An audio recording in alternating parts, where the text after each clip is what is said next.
advance the slides, yeah, the easiest way is just the space move bar? that, yeah, we can move it up. Okay. Okay, so thank you all for coming. I think we have a nice room in terms of sound, but we'll project as much as possible. So it's my distinct pleasure to introduce to us here at UCI Dr. Veronica Vieira. She's Associate Professor in the Department of Environmental Health at Boston University School of Public Health. She has a very, very interesting background for those of us interested in interdisciplinary work. She is an environmental epidemiologist, so for those who don't know, you can combine these two fields. It's quite possible, and in fact, Dean Baker also talks about that as his own field. And there is an international society for environmental epidemiology, and Dr. Vieira is, in fact, the Secretary-Treasurer of that society. It's the largest organization in the field, representatives from 50 countries or so. Dr. Dean Baker is also the president for this period. But Veronica got her master's in science in environmental engineering from Stanford University, and then went to get a Doctor of Science in Environmental Health from Boston University School of Public Health. As she was just mentioning, extensive knowledge of geographical information science, in groundwater modeling, cluster detection methods, and in pollutants that are persistent in water systems. Some of us in the audience are very interested in these kinds of pollutants. I know one of my students, Daniel, is very interested in sources of pollutants in water, and I don't know if Young Mu is here, very interested in PFOA and some of these compounds that we've talked about. Dean, we just talked about you, so good timing.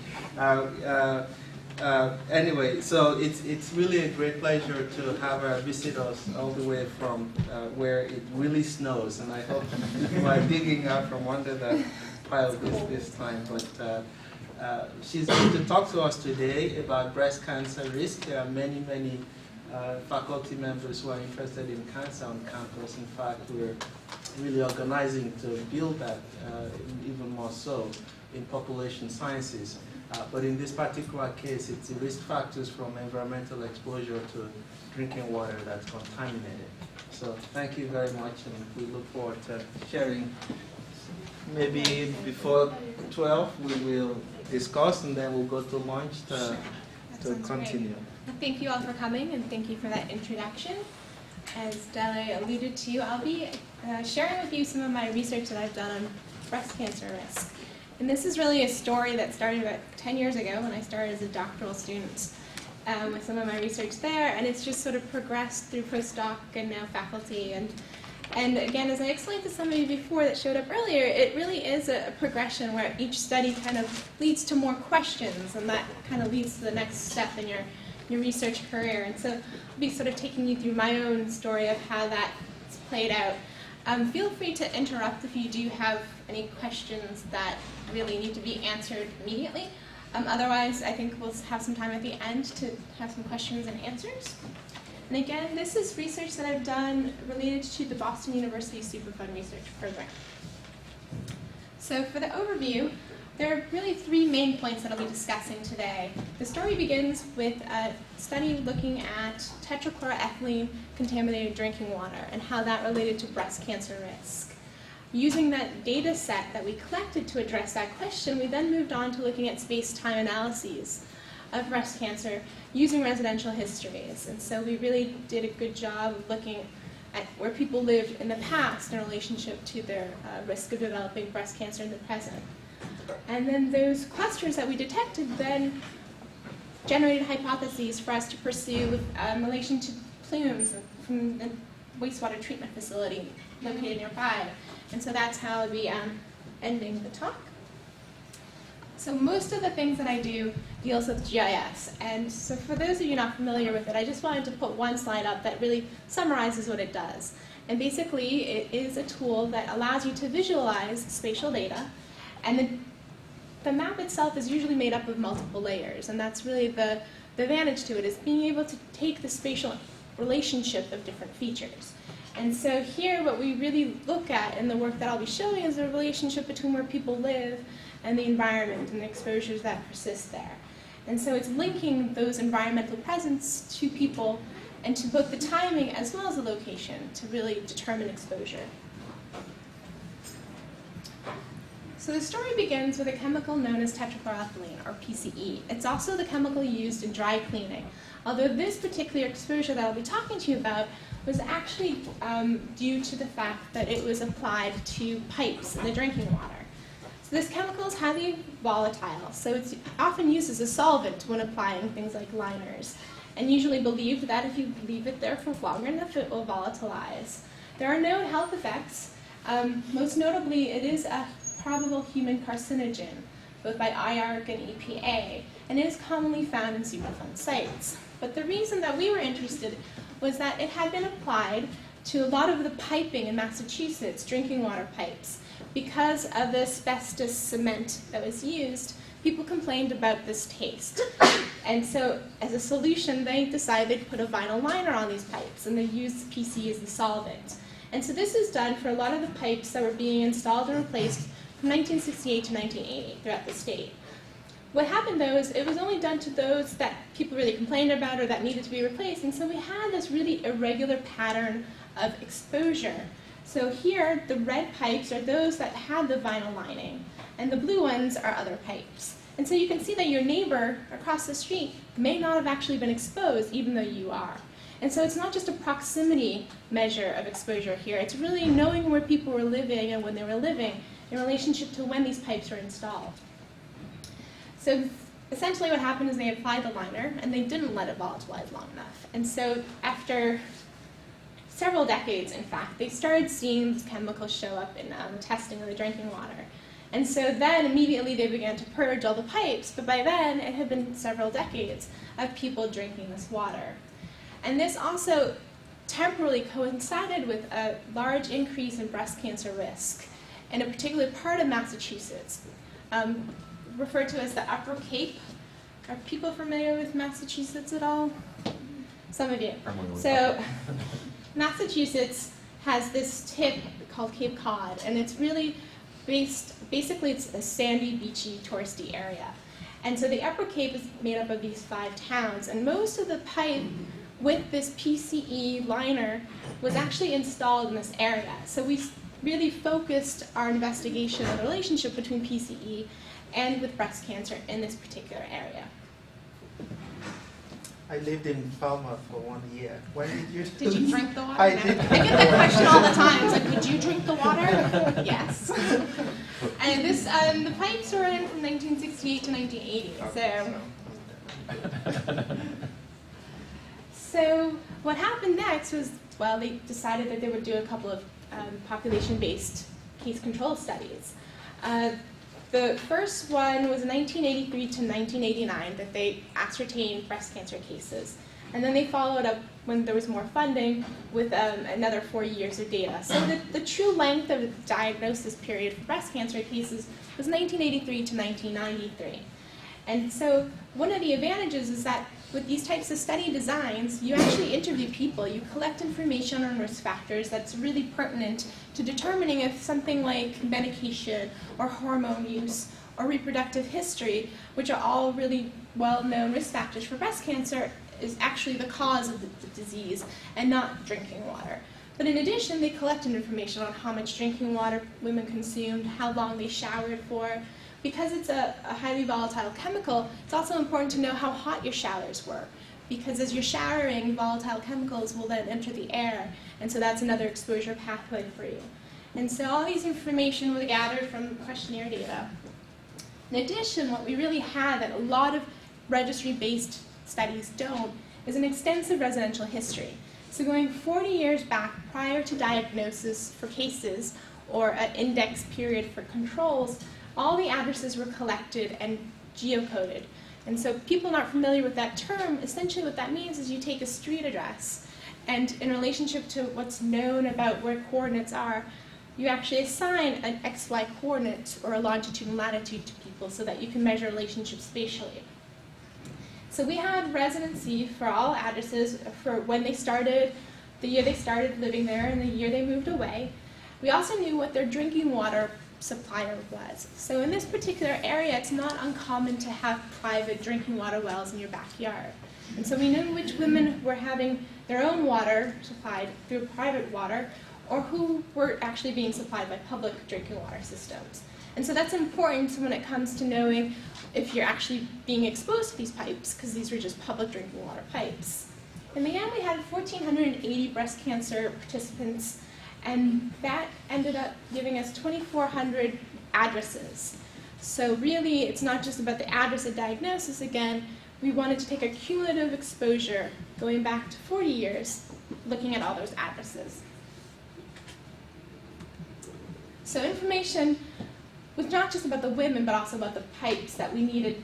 We had the locations of where the pipes with the ACVL lining were, as well as the years they were installed. And so then we could compare those years to the years women lived there, which is really important. We also had an idea of how much was initially applied as far as the solvent goes, as well as the rate at which this PCE was leaving the pipes and entering the drinking water.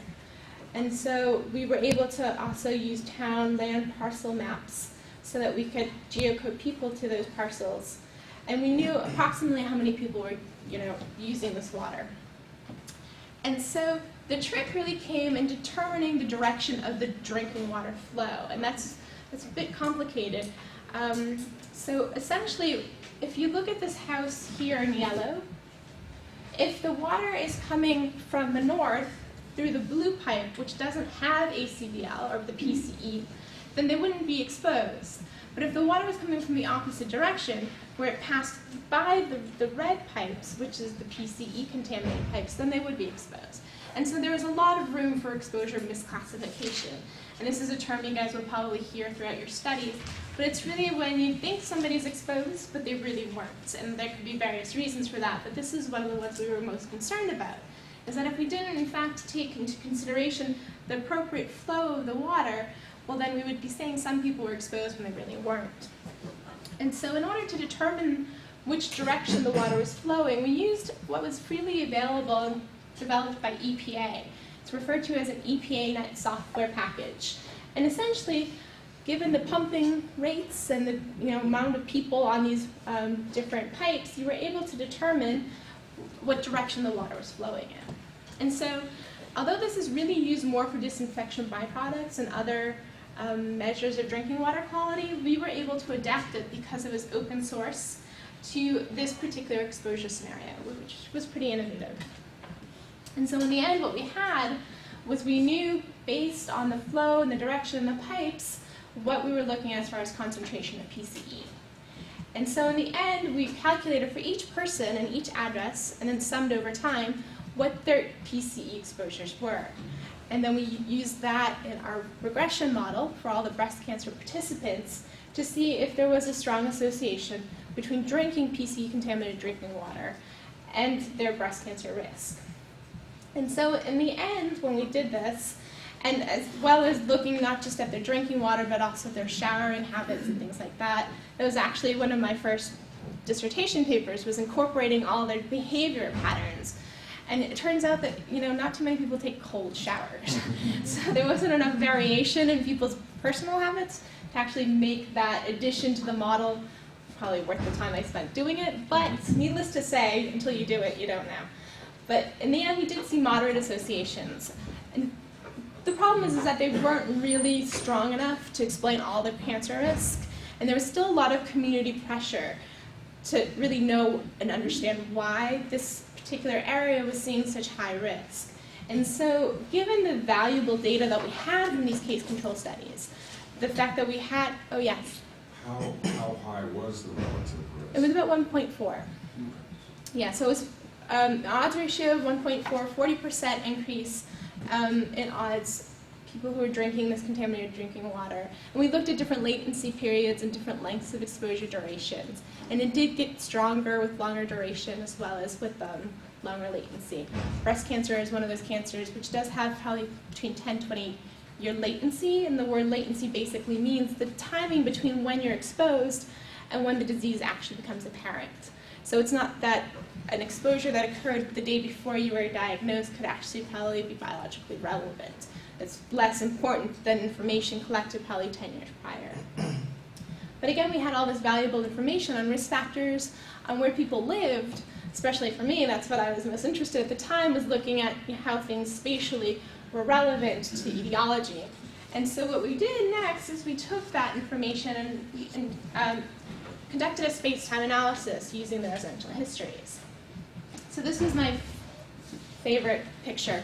This area of Cape Cod is really, it's unique in so many ways, not just because of this PCE exposure, which is pretty much unheard of in the rest of the country, but it's basically an environmental disaster area. There's a couple of different Superfund sites. There's a large military reservation there.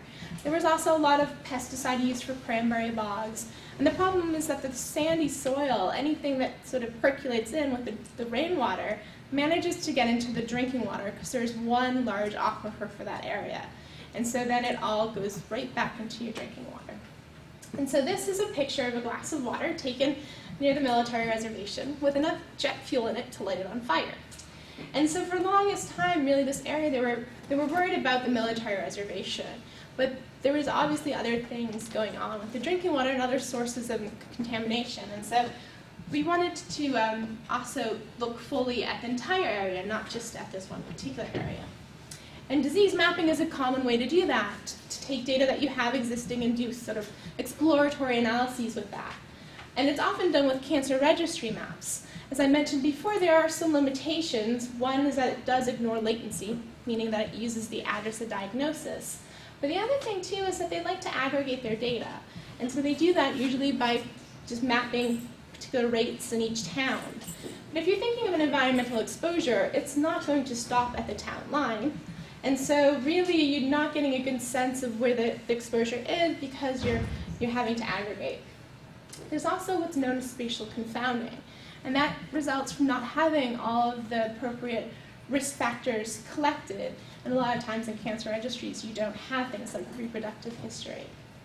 And so what we thought, well, we could take the data that we have and apply what's known as non-parametric methods to it. And so this is probably the more technical, mathy part of the talk. But essentially, I'll take you through it. But what it means is it's sort of a method that allows the data to give its own shape to it. You're not fitting a straight line through anything. You're just actually letting the data smooth itself. And so, for example, if you take the sine data here, you have on the left side what's known as an ordinary linear regression. So many of you have heard of y equals mx plus b. You're sort of fitting a straight line with the data, and that's not always appropriate. Your data is not always linearly related to itself. However, on the right side here, it's known as a smoothing regression here, where you actually allow the data to take its own shape. And you do this by taking a window and almost fitting a straight line, but because the window is so small, those lines end up looking smooth or not straight. And so there are a couple of important things to note, though, about this smoothing, is that if your window for smoothing is really too small, then you end up catching all the noise, and it's really a jagged smooth, which is kind of defeating the purpose of smoothing. But if you have a larger window that's just the right size, you can see that there's this trade-off between the bias and variance of your data. And so it's really the question when it comes to research and methods is, okay, what's the appropriate smoothing of that window? So the model itself looks like this. This is now your odds of having disease. It's known as the log odds. And you guys will learn that, hopefully, in your second year here. And the right-hand side looks like a typical regression where you would add a lot of your risk factors. But the one difference is that you're also adding a smooth term. And that smooth term is the exposure. It's your location. It's where you have your x and y, or your longitude and latitude. And essentially what you're doing is you're fitting a plane or a surface to your data. So areas where there are higher risk is more of a mountain or a peak. And areas with lower risk turns out to be more like a valley or a low depression area in your surface. And in addition to being able to account for location, you can also include all your known risk factors, which is really an important difference in a lot of other methods out there. So you're not only just looking at the location, you're also including the ones that you know are known risk factors like age, smoking, drinking, things like that.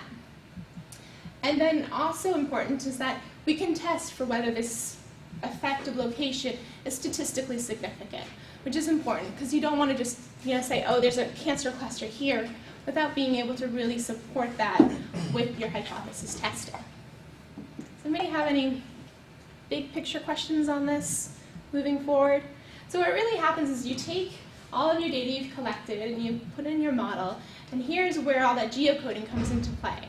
And then basically you then take this model you've constructed and you predict it against all the possible coordinates or locations on your map in your study area.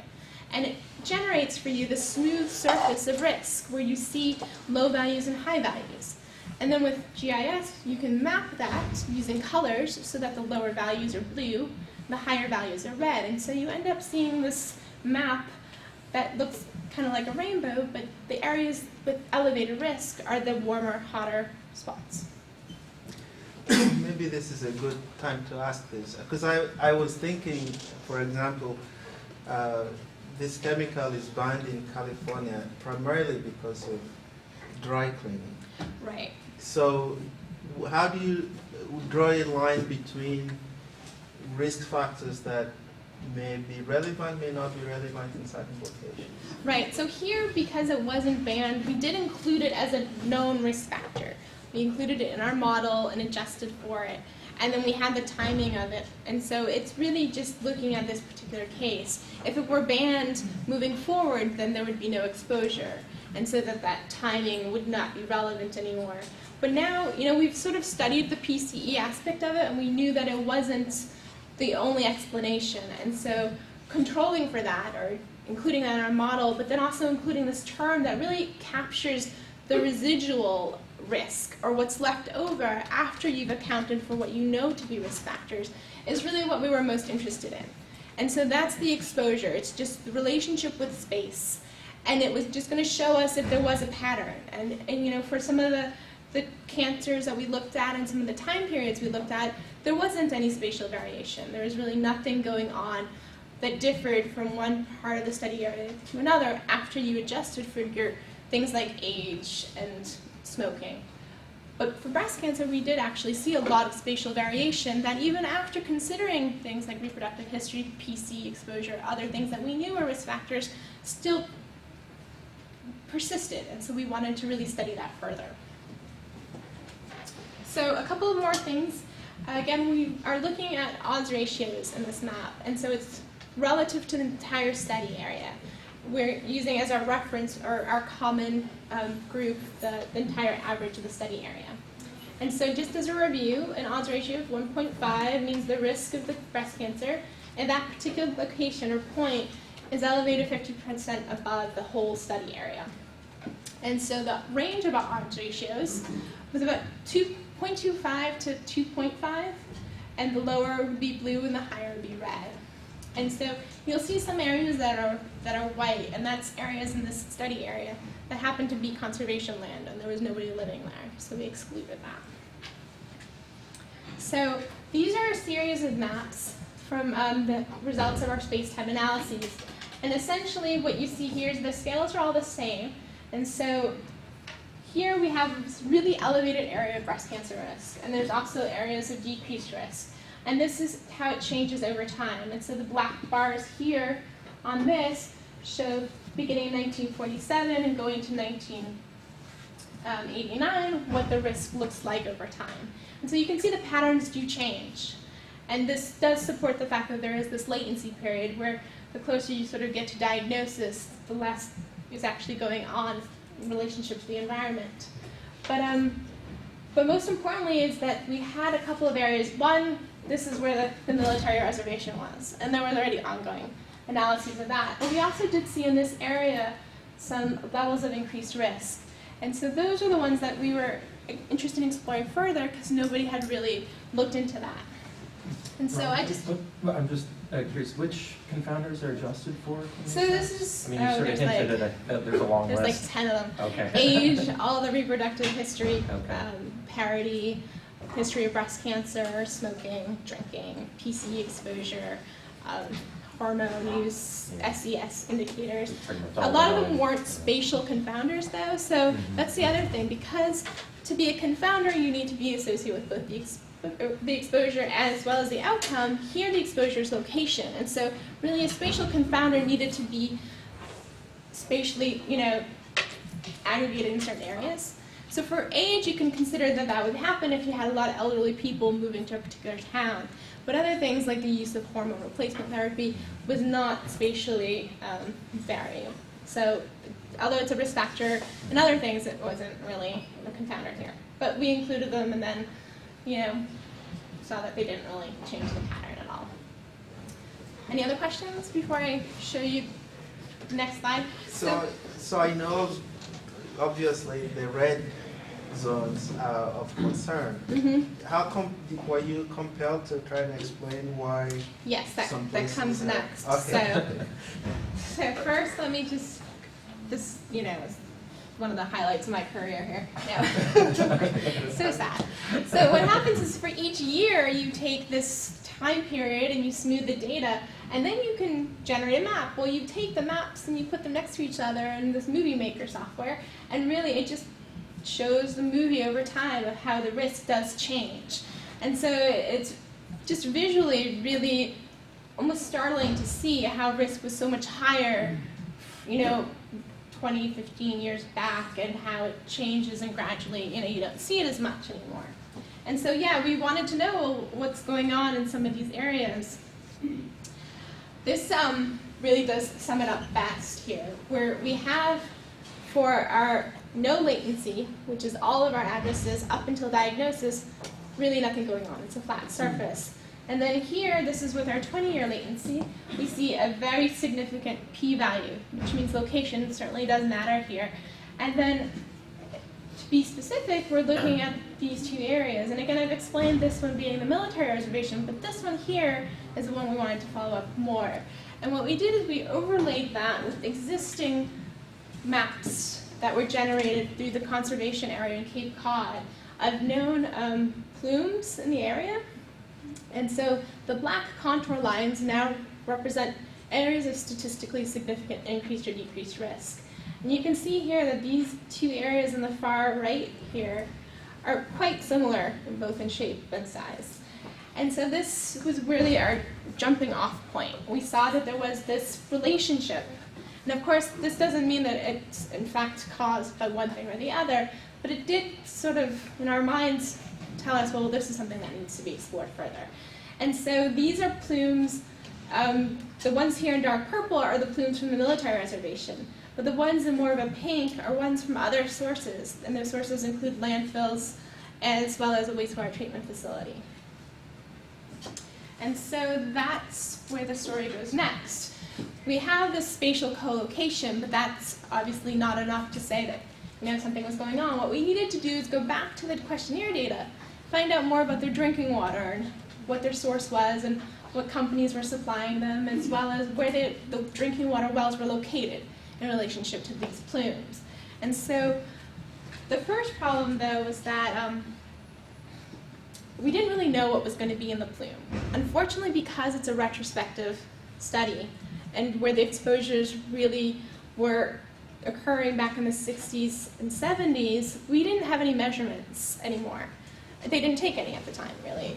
They just didn't know to you. And so we couldn't say, even if we had an idea, what would be in the plume or what the actual carcinogen would be. So right from the start, we were limited in the fact that all we could say was that effluent coming from a wastewater facility or leaching coming from a landfill or whatever it turned out to be was what was related to breast cancer risk. But unfortunately, we could never say for certainty that it was a specific carcinogen.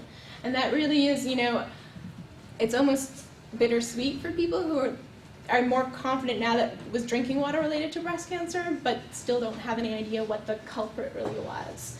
But wastewater does have a lot of mammary carcinogens, including PAHs, pesticides, pharmaceuticals. And the wastewater treatment facility that we focused on collected commercial waste as well. And so then you don't even know if you're dealing with dyes or other really harsher chemicals in addition to the normal pharmaceuticals that you would expect to be in wastewater. So there were several potential sources of contamination to the drinking water. And these included 5 landfills, 1 for each town, as well as 2 municipal wastewater treatment facilities. And so the wastewater treatment facilities, up until not too long ago, did what's known as primary treatment. And so they filtered out the large parts of effluent, but all the liquid went back into the groundwater as part of the recharge for drinking water. And this was common, this was appropriate, this was legal. But when you think about it, it's just like all your liquid waste is going right back into your drinking water. So now there's much stricter standards in secondary treatments, but at the time this is all that was done. And so you can see how it would be plausible to have something that was existing in the wastewater treatment effluent mixing with your drinking water and leading to health effects. So again, this is a map of the contamination sites we're talking about. And so we have landfills here as well as this wastewater treatment facility and this one here. And the Cape Cod Commission, which is that resource that I alluded to earlier, they had already had concerns of their drinking water. And so the U.S. Geological Survey had done some impact studies. And this was done in 1993. So these red lines delineate plumes in 1993 that they believe may be the direction and the shape from these potential sources. And so again, this one here from this wastewater treatment facility was really the one that we were focused on. Oh, that's weird looking. Okay, I don't know why that happened. But so here you can see in yellow the public well locations. And really we were interested in, okay, well, it's not enough to just have the plumes there, but people needed to be getting contaminated somehow or exposed somehow. And so really we needed to see a location of a well that actually was within one of these plumes. And so although there were several different contamination sites, the only ones that were actually impacting public drinking water wells was this wastewater treatment facility here. Okay, and so this is just zoomed in. You can see that there are 2 wells here that were within the plume. And so knowing what their drinking water was, we could then link those particular wells to a particular drinking water company and know which women in our study were actually being supplied drinking water from that company. And so they're shown here in orange. And so you can see that these are women that are actually living outside of the plume, right? So it's not just about being within that plume, because the pipes that supply this drinking water, where the wells are located in the plume, are actually outside of the plume. And so just doing a simple study of whether you're in the plume or out of the plume as your exposure measure would again lead to what's known as exposure misclassification, because you're missing the people who are being supplied this drinking water through drinking water pipes. And so here we have, in addition to those in the public, the women that reported being on private drinking water. So they had in their backyards their own private drinking water wells. And these were women that we knew would be getting water from living within that plume. They were the ones that you were living in the plume, that's where it mattered. The other important part of this, though, wasn't just the spatial element, it was also the temporal element. We needed to really sort of cross-classify where the plume was over time with where women lived over time. And so the plume began in 1937 with the facility operating. And as I mentioned, it was primary treatment. And so we have records from the town reports in this area of the amount of sewage that was actually released and processed each year. And so you can see over time that that does increase substantially. And that's largely due to the fact that the population in this area is growing rapidly. And so it's not just even that the plume is moving, it's also that the amount of effluent within that plume is also growing. What was the gap in that? Yeah, fire? I don't know. There's this gap in data here, and really it's just the fact that the town books didn't have anything recorded for it. In the end, because we didn't know what was actually in the effluent or what chemicals were there, we couldn't really use much of this information besides really doing more of a proxy of the volume. So the technical modeling aspects are summarized here.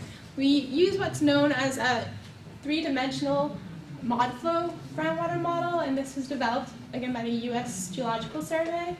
And the importance of this is that it takes into account not just where the plume is moving in the x direction and the y direction, so basically across from you, but also in depth. Because it's really important to know that the plume or the contamination reached where the pumps were actually dug down to. And so that's why we went with the three-dimensional model. We had information, a lot of it had already been collected by the USGS on the geological properties, but we also had to go back and incorporate historical information. Because the USGS and the plumes that you saw in red back then were all from 1993, we really need to go back in time and say, well, what did the plume look like, say, in 1967 or 1977, when these women were living there at different time points? Because it could be that the plume hadn't reached the public water wells yet, or the private residences with the private wells yet. And so this was all really this matching of time that we needed to do. And so the model was run for each year beginning in 1937. And given all the pumping rates, as well as the location of ponds and things like that, we determined that the public wells actually only first were contaminated in 1966. So this is about 30 years after the first drop of effluent was released into the environment to actually reach the drinking water wells. And so that's a substantial amount of time. But also important to know is that that's the first of the effluent. So that's where all the commercial waste was still in there. That's when really it's the older chemicals. But unfortunately, we don't know what those are. We don't know anything about retardation. So we really just had to assume that the effluent was moving as quickly as the groundwater was moving. We also assumed that the participants that were served by this drinking water were all equally exposed. It's not a bad assumption to make just because of the way that the water is stored. They're all stored in what's known as common standpipes, and so it's mixed together. And so we're just assuming that all the women scattered throughout this pipe network was receiving the same concentrations. But most importantly, we had their residential histories. So we knew when they moved in, when they moved out. And it's possible that a woman could have moved in and moved out well before the water was contaminated. And so this was really the best way we had in order to make an accurate assessment of exposure. And so here's another little movie clip of the progression of this plume over time. And so this is the wastewater facility, and then the darker the purple gets, the more effluents in that particular cell of the model. And you can see that eventually it does sort of spread out and reach these private wells, but it does take a while to actually get there. And so when it could have been misclassified as women immediately in 1940 being exposed, we determined that was really much later, not until the 70s, that it really became an issue. What we also had to do, or to the best of our efforts, was to validate the model. This is really important. You guys will hear this over and over again, I'm sure. But it was hard to do that because, again, we didn't know what was in the water, so there was no samples available or collected to really be able to use as a validation method. What we did know is that our model was based on the USGS model and did, in fact, give us similar results to theirs. We also had what, beginning in 1972, the Safe Drinking Water Act was passed, which mandated collection of at least nitrate samples. And nitrate is really a good indicator of wastewater in the drinking water. And so starting in 72, we did have nitrate samples. So we were able to validate the model after that. And we did see a relationship between the levels of nitrate and samples collected at these wells, as well as the model where we predicted that nitrate or effluent was reaching it. So this did support our model results. So for statistical analyses, we did a couple of different exposure classifications. We first looked at people divided by the duration. So how long did they live there?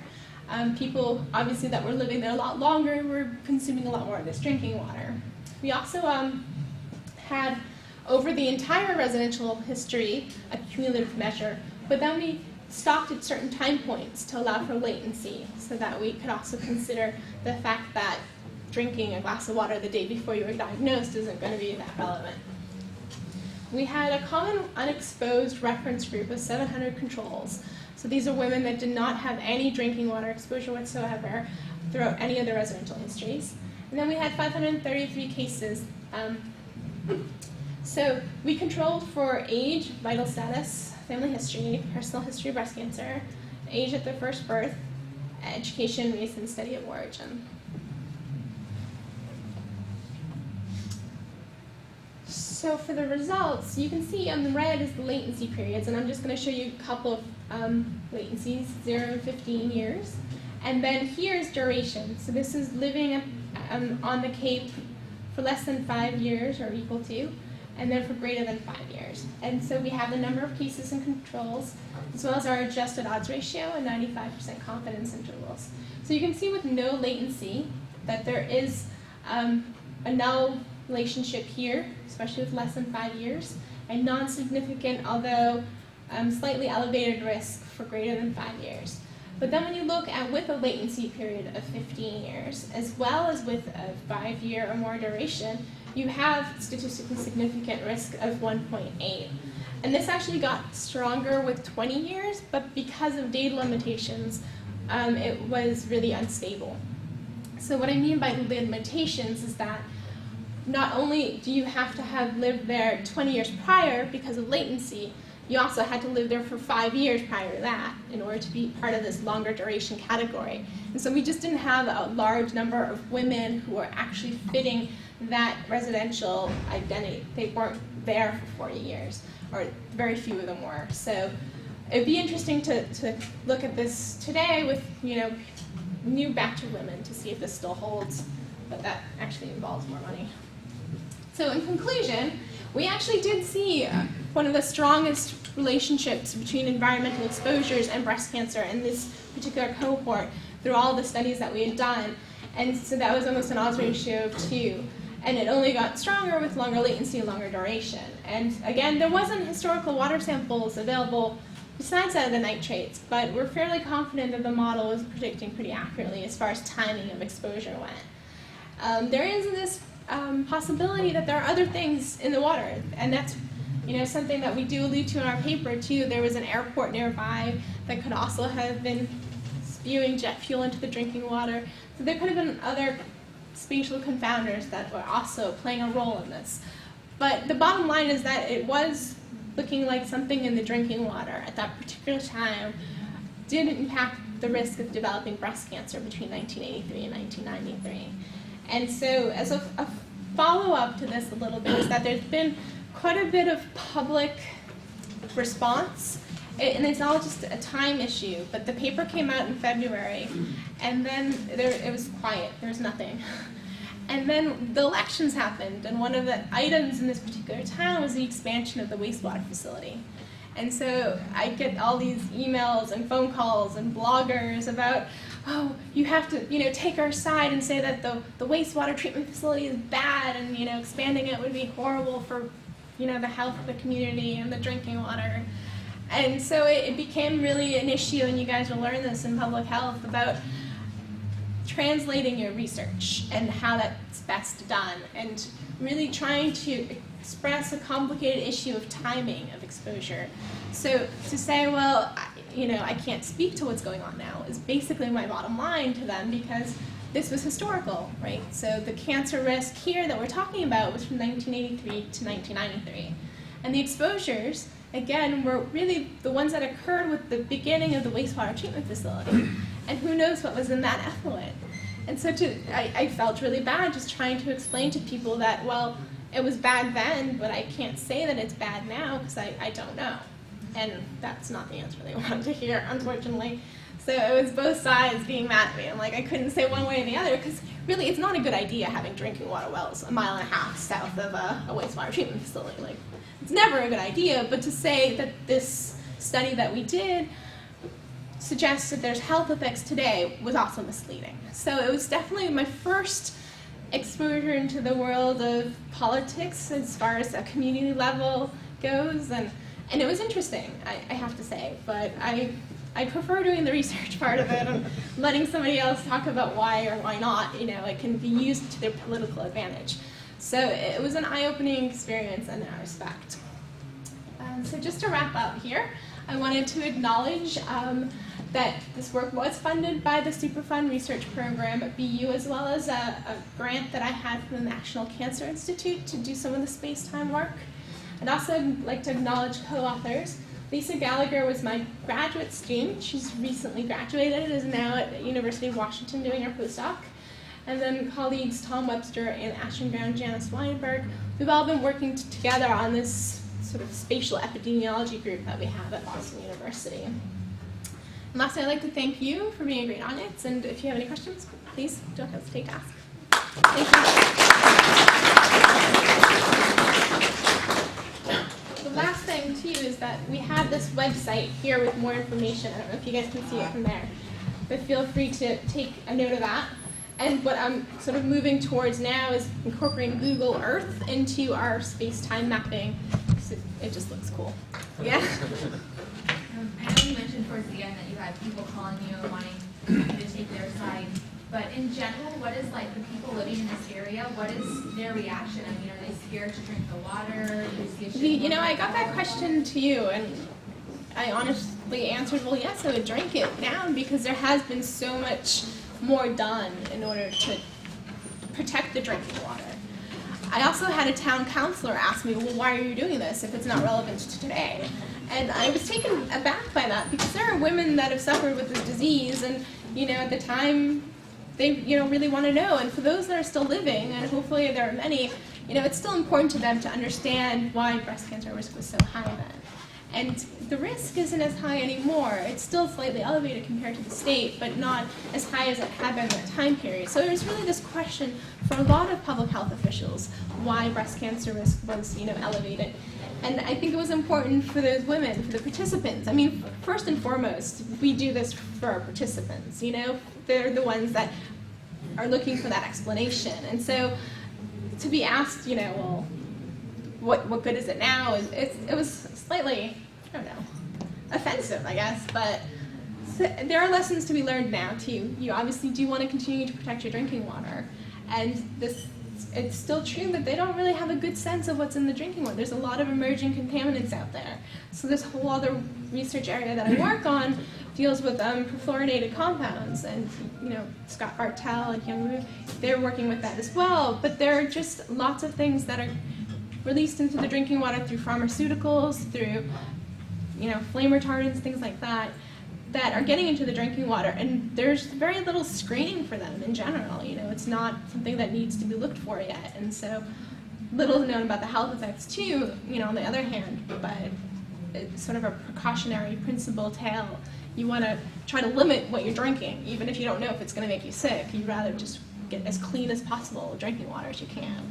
And so that was really my take-home message to them. But do you know if they've shut down the pumps, you know, the contaminated ones in that plume you kind of indicated? Are they doing special treatment of those, or have they shut down those they pumps? Are continually monitoring them, okay. You know, and they're meeting their standards. Okay. So the nitrates, they've sort of dropped. Okay. But again, they're only a proxy, right? Right. So. But that probably indicates the wastewater plumes have sort of passed by the wells now. They have, and so they've also changed pumping rates, which affect the direction, okay. You know, and so I think that they're drawing more water from other wells, and so that's really moving the course of the plume. Mm-hmm. The water flows to where the pumping rate is higher, so it's actually changing the direction of it a bit too. They did shut down one of the wells, not because of the effluent, but because it was being contaminated by some other VOC. And so, again, this is a soup of stuff going on, and it's hard to tease things apart. And one of the other things, you know, I've thought about is this is a really great chemical mixtures problem, because I'm sure there's multiple exposures going on here. The problem is we can't quantify any of them, and being retrospective, it's almost impossible to do now. And moving forward, you know, there's probably still plenty there to measure, but it would be, you know, I think difficult to acquire funding based solely on that. Yes? I have two questions. The first one is how would we check our own water and see, I mean, obviously there are things we can possibly check for, but Yeah, for private drinking water, what they say is, you can get these companies to come in and test. Most of the time what they're looking for when they do that is bacteria or metals and things like that. And a lot of labs, special locally labs, don't have the capabilities to test for the fluorinated or the polybrominated compounds. And, it's just something that's not done regularly now. But you get your water report. You do, but again, those aren't there. These emerging contaminants are rarely measured in that unless they're specifically being looked for. And so in this particular study area, we have some collaborators who are a local nonprofit company dealing with breast cancer issues. And so they have collected water and sent them to the few labs out there that do look for these emerging contaminants and have detected them. And I'm sure they're detectable throughout the country. EPA has also done a similar analysis of the fluorinated compounds, looking at how those are emerging in drinking water.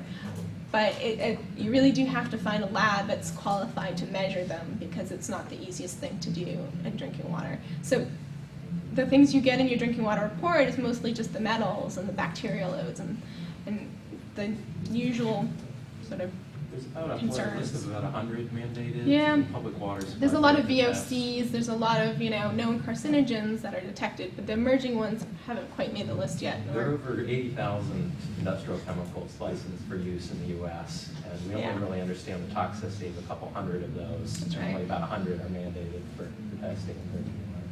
So is bottled water a better option? No. I mean, right now this plastic is just leaching into the drinking water, right? So it's like you're not safe for anything. But And it the used waste. to be but- too that they mandated less testing of bottled Yeah, they water don't test it either. than public drinking water. You gotta have it. They're probably only half as long the list of chemicals that are mandated for testing of bottled water. I haven't looked. And at you that don't really know recently. where they're getting their water either. So I think the best bet is right now granulated active carbon filtration. So your Brita filters or your fridge filters really do remove a lot of the metals and even these perfluorinated compounds it removes. And so it's really one of those things, if you can maintain changing your filters, is probably the best, safest bet for drinking water at this time point. Are fluorinated compounds the same as fluoride? It's different. It's a different chemical structure. So fluoride's good for you, whereas Teflon is not something you should be eating. So it's a different chemical structure. It's it's got a long organic carbon chain with a fluorinated compound at the end. So Well, just recently, DWP announced that they're going to stop adding fluoride. right, So I've adding seen fluoride. that. Yeah, that's not really my field of expertise. Although fluoride's been a contentious issue for a long time. So I actually have a colleague who's done a lot more work with fluoride, but I haven't been quite following it. The chemicals that I'm referring to, it's one of the chemicals used in the manufacturing of Teflon or for Scotchgard. And so it's something that's in a lot of consumer products, but because those products are now getting back into the waste stream, ending up in landfills and then leaching into drinking water, that's how they're getting into our drinking water. So it's very circular. Any other questions? I'm not sure what the population distribution is, but these blue zones of reduced risk, Mhm. what would be the, And they're just reduced in this particular area. They could still be elevated compared to the compared state. to the state? or the Right, rest of and the so, but they did have some lower areas, less than 1 odds ratios. And, a lot of them, there are several different public drinking water areas. Most of them are from this aquifer, but some of them aren't. Do you have a question? Oh, I was just wondering, in the wastewater plume area, Mhm. were there PCB treated pipes? They were controlled for, so it wasn't, the risk that we saw after, it wasn't due to that. But yeah, there are a few of them. Yep. It seems to me, just from what you're saying, because you have this sort of historical presentation, but you're missing sort of some of the crucial initial data, that, I suppose ideally saving samples would be great, but I don't know if we have space. Right, yeah. But actually doing more elaborate measuring now would be what you would recommend from this, so that Moving we have forward, better knowledge, exactly. even if we don't know what we're gonna get 20 years from now. You have it at hand. Yeah. Correlate that. Right. I mean, that's what we're trying to do is archive as much as we can now, and then in the future you'll have it for looking at relationships with health outcomes that you now know, are a result of that. And I thought, maybe we could do sediment cores. There are lots of ponds. Maybe there's a way of actually going back and measuring, these chemicals and in other media besides drinking water, and then correlating it back. But it would, it's still just an idea right now, and it would take a little bit of work to correlate that back. But who knows? I mean, it might be archived there in some mucky pond somewhere, what was happening 30 years ago. So I haven't completely dismissed the idea, but it takes a lot of money to do sediment cores, so we'll see. Any other questions? Yeah. So going back to a little bit more technical quick, could you comment on the issue, like when you're developing your spatial models with your planes, that you are looking at every point, which is, geography equally Right. spaced, but your population densities are not equally Right, so the spaced, type and of so you have- smoothing we use is sensitive to density because it's not given a uniform area, it's given a number of people. So the smooth will go out as far as it needs to collect data until you've reached that minimum number of data points, not until you've reached that geographic area delineation. So in areas that are really highly populated, you have really a smaller window of data used for your smoothing. But areas that are less densely populated, then your smoothing window or the area that you look at to collect your data really goes out much further. And so it takes into account this changing of population density so that you don't have fluctuations in your surfaces due to the fact that there's only 5 people living within a square mile. So does that express itself in a change in the confidence interval? It does, or in yeah. the degree of exposure in the classification? It's in the confidence intervals. So we see it in our permutation tests as we recreate our distributions using Monte Carlo simulations. So we're also exploring now to kind of evolve our methods, looking at splines, because that uses a locally weighted smoother. But we think splines might be a better way to incorporate both the space and time elements into one model, whereas right now we're taking time slices and then applying a spatial model to it. So it'd be nice to incorporate both terms into the same smooth. So it's exciting where we're going with it, but again, we need to have the right data sets to apply it to. Yeah. Just to follow up on that, in some sense, it has to also contribute to exposure and classification because you're taking larger areas in order to obtain a larger denominator and you're aggregating over them, right? So you're Right, so I mean, similar. for exposure being the term in terms of space, Yeah. of the risk in that area, you are going to, different sizes of areas as far as that goes. But with relation to the plume, it's a little different. But yeah, for exposure risk classification, I mean, it's hard to really think of exposure risk classification in terms of this spatial smoothing, but it really does look at a wider area, and so that is one of the limitations. We've done this analysis with the Nurses' Health Study, which is looking at a national cohort of women, and there are several states in the U.S. that just don't have very many women. So what we do is we actually exclude those from our predictions because of the fact that there's so much explosion risk classification. You're taking women from both ends of the country to predict from the middle, and then that's not really a very representative measure of what's going on in that location. So yeah, in terms of that, because this area, the density wasn't as varied, we did have fairly uniform. We weren't worried as much about that, except in the areas of conservation land, things like that, where there were only a couple of people scattered nearby. So those we did exclude as well. Any other questions? Okay, thank you. Thank you.